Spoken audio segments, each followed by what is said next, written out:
নমস্কার বন্ধুরা, বাংলা বার্তায় আপনাদের স্বাগত। লিপস অ্যান্ড বাউন্স এই যে নামটা, এই নামটার সাথে আমরা পূর্বেই পরিচিত রয়েছি শাসক দলের সেনাপতি অর্থাৎ অভিষেক ব্যানার্জির সংস্থা, এবং সেই সংস্থার ডিরেক্টর ছিলেন স্বয়ং তার বাবা মাও। এবং আমরা তো জানি এই যে সংস্থার সাথে প্রাথমিক যে নিয়োগ দুর্নীতি হয়েছে এর একটা যোগাযোগ অর্থাৎ আর্থিক লেনদেনের একটা যোগাযোগ রয়েছে। এই যে প্রাথমিকে নিয়োগ দুর্নীতিতে টাকা তোলা হয়েছে, সেই সমস্ত টাকা এই সংস্থার মাধ্যমেই তোলা হয়েছে, এরকম একটা যোগসূত্র ইডি পেয়েছে। এবং কার্যত সেই কারণেই এই কোম্পানির সিইও, যিনি আর্থিক বিষয়টা, এই সংস্থার আর্থিক বিষয়টা দেখাশোনা করতেন, কালীঘাটের কাকু, তাকে গ্রেপ্তার করেছে ইডি। এবং এই সংস্থার বিষয়ে আরও বেশ কিছু চাঞ্চল্যকর তথ্য সামনে আনলো ইডি। প্রাথমিকে নিয়োগ দুর্নীতি মামলায় 5 বারের জন্য অতিরিক্ত চার্জশিট ইডি আদালতে জমা দিয়েছে এবং সেখানেই এই জিনিসগুলো উল্লেখ করলেন।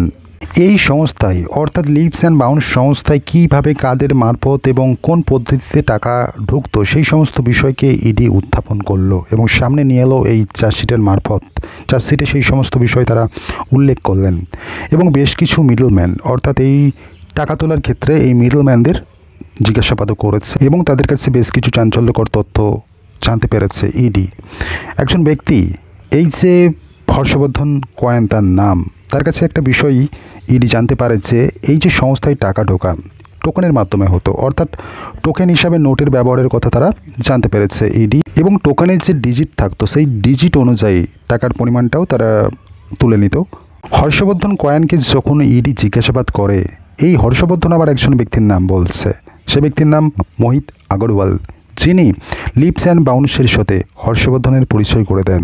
এবং এই মোহিত আগরওয়াল গণেশ সাউ এবং মুকেশ আগরওয়াল নামে দুজন ব্যক্তির মাধ্যমে টাকা বাজার থেকে লেনদেন করতো আর কি, মানে টাকা নেওয়া থেকে শুরু করে দেওয়া থেকে শুরু করে এই সমস্ত বিষয়টা করতো এই মোহিত আগরওয়াল। এমনকি বাজার থেকে টাকা তোলার ক্ষেত্রেও এই মোহিত আগরওয়ালও নিজেও যেত, এমনটাই জানাই হর্ষবর্ধন। এবং এই মোহিত আগরওয়ালকে যখন ইডি জিজ্ঞাসাবাদ করতে পাঠায় বা তাদেরকে জিজ্ঞাসাবাদ করে, এই মোহিত আগরওয়াল আবার পঙ্কজ আগরওয়াল নামে একজন ব্যক্তির নাম বলছে, যার মাধ্যমে হর্ষবর্ধনের সাথে মোহিতের একটা যোগাযোগ ঘটে।